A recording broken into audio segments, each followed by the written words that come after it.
Mheshimiwa Rigathi Gachagua, mtego yako ambayo ulikuwa unawekea Mheshimiwa Raila Amolo Odinga, mimi nakuomba kwa heshima na taadhima uweze kuendelea na mtego wako, iendelee mpaka leo.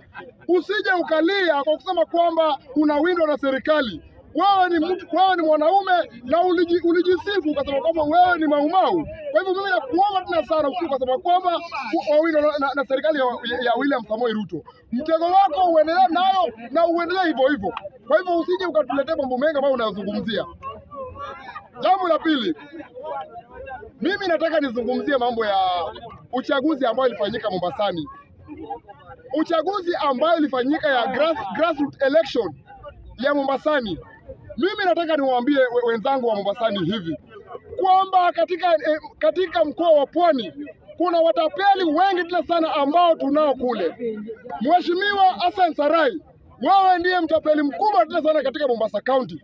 Wewe umetudhulumu tena sana na hatutakubali uweze kutudhulumu katika Mombasa. Wewe uchaguzi iliendelea wakati ule wiki jana. Sasa hivi tunavyozungumza, zile kura ambazo uliweza kupata katika maeneo ya Pwani katika Mombasa County, uliweza kupata kura 11,000. Kama eneo bunge la Jomvu, ina zaidi ya watu 55,000 ambao waliweza kujiandikisha kwenye chama cha UDA. Alafu sasa wewe katika mkoa wa Pwani ambao iko na constituency 6 constituencies, wewe unapata kura 11,000. Mimi nakwambia wewe mheshimiwa ambaye ni katibu mkuu wa chama cha UDA, hauna lolote katika mkoa wa Pwani. Mimi nawaambia hivi wenzangu wa Pwani kwamba kuna kiongozi ambaye yaitwa Mheshimiwa Karisa Mnyika Mzai ambaye aliweza kuteuliwa kama msemaji wa Mijikenda, ambaye amefanya mengi tena sana.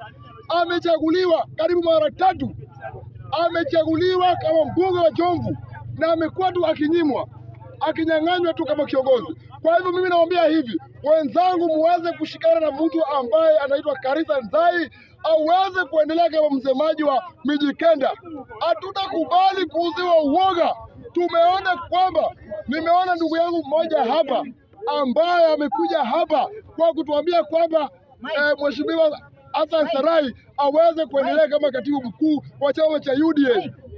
Mheshimiwa katibu mkuu wa chama cha UDA ambaye ni Karisa Mzai, ambaye ni Mheshimiwa Hassan Sarai, usije ukadanganywa na mtu yeyote katika mkoa wa Pwani. Sisi tumeunga Mheshimiwa Karisa Mzai kama msemaji wa Pwani ambaye ana roho nzuri, ambaye ametetea mwananchi wa kawaida.